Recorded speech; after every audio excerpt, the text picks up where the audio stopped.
தம்பி நற்றினை பாட்டு சொன்னாங்க, அந்த உழைச்ச எருமை மாடுகள் போல் நாங்கள் எல்லோரும் தெருவில் இறங்கி சண்டை போடு போராட்டம் நடத்துகிறோம். ஆனால் போராட்டம் நடத்தினால் என்ன சொல்கிறார்கள்?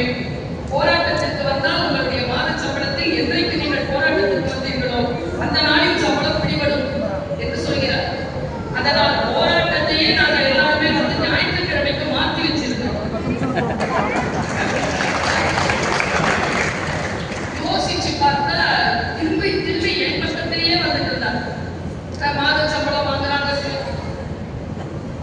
சுய தொழிலும் நடத்துகிறான், வகுப்புலையும் பாடம் தான் நடத்துறேன், மேடையிலையும் பாடம் தான் நடத்துறேன், பாடம் நடத்துவது தவிர வேறு எந்த தொழிலையும் நான் செய்வதே இல்லை. இந்த வேலைக்கு நான் நிறைய தெரிகிறேன். ரொம்ப நுட்பமான ஒரு சவால் நம் அனைவருக்கு முன்னால் எழுந்திருக்கிறது. இன்றைக்கு மாத சம்பளம்காரர்களுக்கு ஏதேனும் நிம்மதியான சூழல் இருக்கிறதா அல்லது சுயதொழில் செய்கின்றவர்களுக்கு இருக்கிறதா என்று யோசித்து பார்த்தால் மாத சம்பளம் வாங்குகின்றவர்களுக்கான வாழ்க்கை முறையில் அவர்கள் வாங்குகின்ற மாத சம்பளம் அவர்களுக்கு போதவில்லை. இது ரொம்ப நல்லா நினைச்சுக்கோங்க. நான் ஒரு யூடியூப்ல ஒரு பள்ளிக்கூடத்துல போய் பேசுறேன்னு சொன்ன முடியாது. அந்த பள்ளிக்கூடத்தில் அந்த குழந்தைகள் கிட்ட சொன்னேன். அது ஒரு கேள்விக்கு தான் பதில் சொல்லியிருந்தாங்க. 4 மணி நேரம் நடந்த நிகழ்ச்சி அது. அதுல 2வதா ஒன்று வந்திருக்கு. அது போடாம இருக்கிறாங்க. நான் யூடியூப்ல அதை போட சொல்லி ஒரு அறிவு கொடுக்குறேன் உங்களுக்கு. யார் போட்டாங்கன்னு தெரியல, சொல்றேன். என்னன்னா 2 வகை வாழ்க்கையில நிம்மதியா இருக்கிறதுக்கு 2 வகை இருக்கு. ஒரு டீச்சரா நான் சொல்றேன்.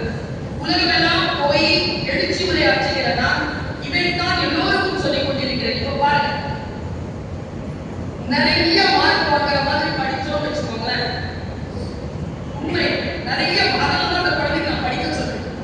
நிறைய மார்க் வாங்குற மாதிரி படிச்சா நிறைய சம்பாதிக்கலாம். சரியா? அடுத்ததா சொன்ன ஒரு குழந்தை கேள்வி கேட்டு அந்த இந்த பதில் சொல்லி, நல்லா படிச்சா ஒண்ணு நடக்கும், நிறைய மார்க் வாங்குற மாதிரி படிச்சா ஒண்ணு நடக்கும், நிறைய சம்பாதிப்பாங்க. நல்லா படிச்சா நிறைய சம்பளம் கொடுப்பாங்க.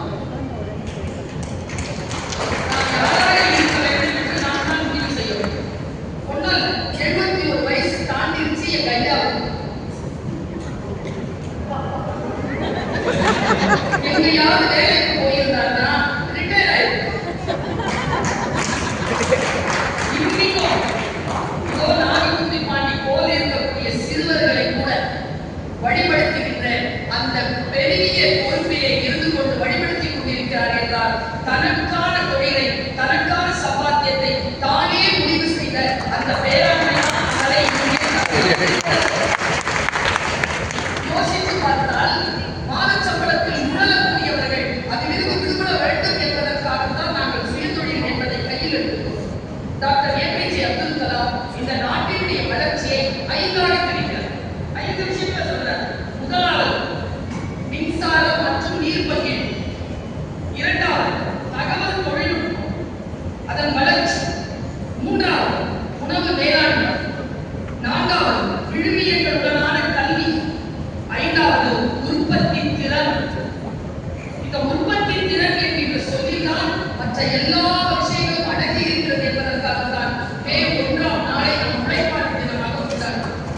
இந்த உற்பத்தி திறனை முன்வைத்தவர்கள் நீங்க சொல்றது மாதிரிமா, நீங்க சந்திரகிரகணம் படம் பார்த்துட்டு இருப்பீங்க. உங்களுக்கு 2 பேரும் திருப்பி திருப்பி ஈமோ கோழி மண்புளிப்பாம், ஈமோ கோழி மண்புளிப்பாம். சுயதொழில் என்பது அவ்வளவு சாதாரணமாக நீங்கள் கட்டம் போட்டு கட்டிவிட்டு கேலி செய்யக்கூடிய ஒரு விஷயம் இல்லை. இந்த நாட்டில் முதுகெலும்பாக திகழக்கூடிய அத்தனை பேரும் செய்யக்கூடிய மிக நுட்பமான வேலைதான் சுயதொழில். அந்த சுயதொழில் செய்கின்ற பொழுது நான் மட்டுமல்ல, என் கையினால் 4 பேருக்கு நன்மை நடக்கிறது என்று சொல்லக்கூடிய அந்த விஷயத்தில் தான் நிம்மதி அடங்கி இருக்கிறது நான் சொல்றேன். மிக நுட்பமான இன்னொரு விஷயத்த சொல்றேன். இன்றைக்கு வாழும் காலம், ஐயா எனக்கு இதுக்கு மட்டும் நீங்க வந்து தீர்ப்புல யார் வேணாலும் தீர்ப்பு கொடுங்க, எனக்கு இதுக்கு மட்டும் நீங்க உங்க வாயினால் ஒரு தீர்ப்பு கொடுங்க. இன்னைக்கு வாழ்கின்ற வாழ்க்கைக்கான ஸ்பேன் டைம் லிமிட் வந்து 80 தாண்டது. 80லிருந்து 85 வருஷம் வரைக்கும் ஒரு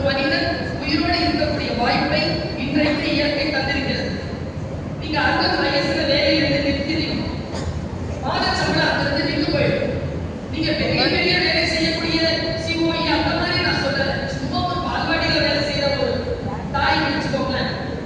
60 வயசுல வீட்டுக்கு வச்சிடறாங்க.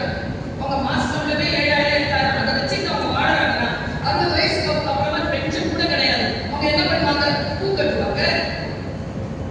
அவங்க என்ன பண்ணுவாங்க? முட்டை விற்பாங்க.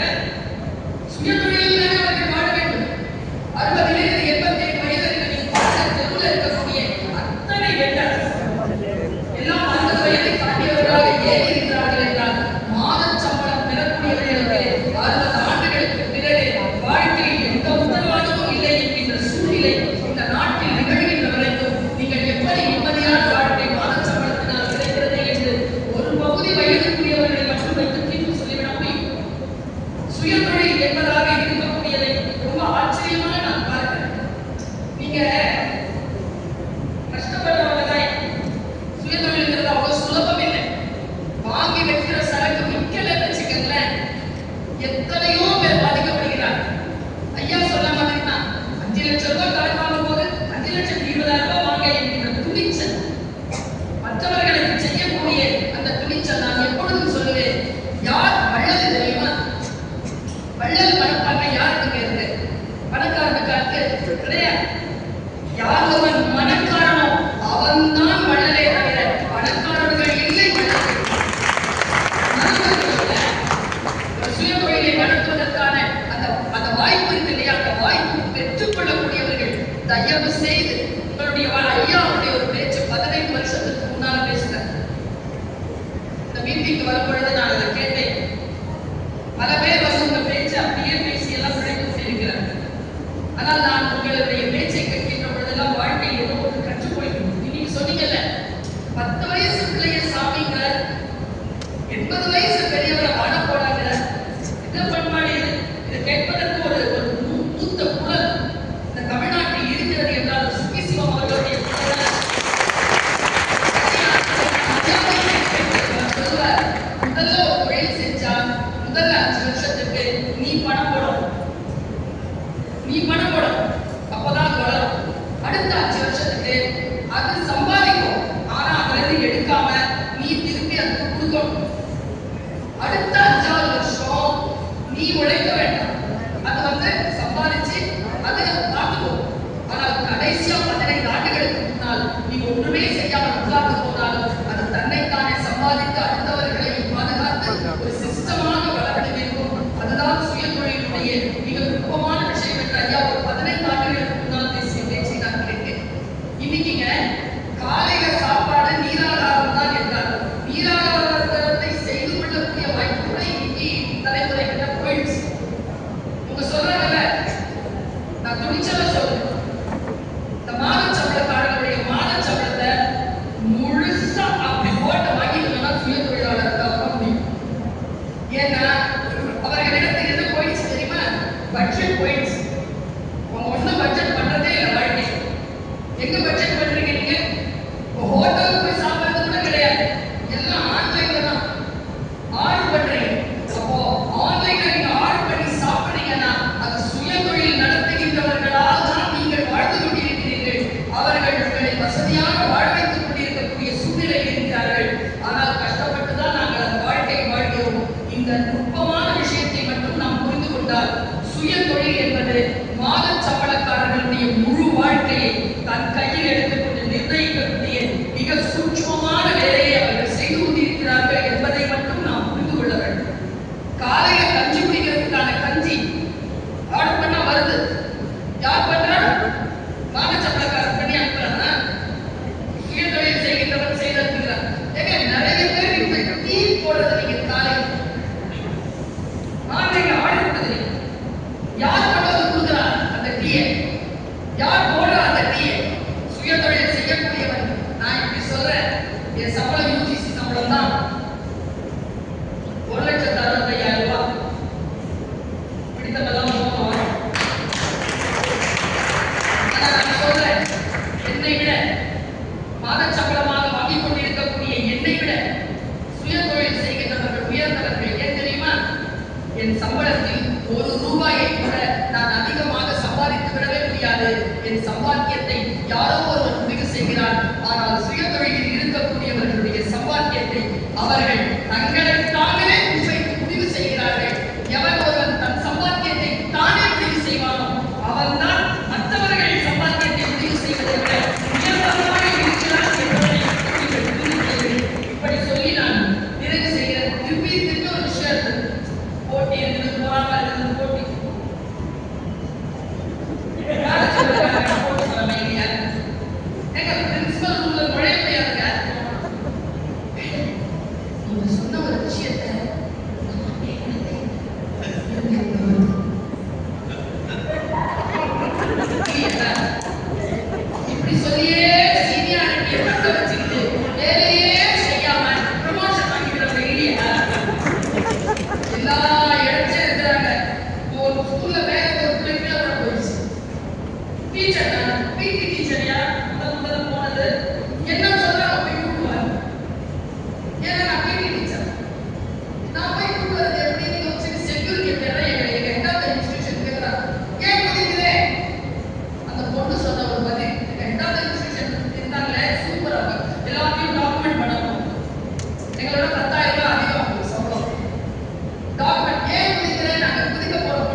யாரிடத்திலும் கட்டுப்பட்டு இருப்பதில்லை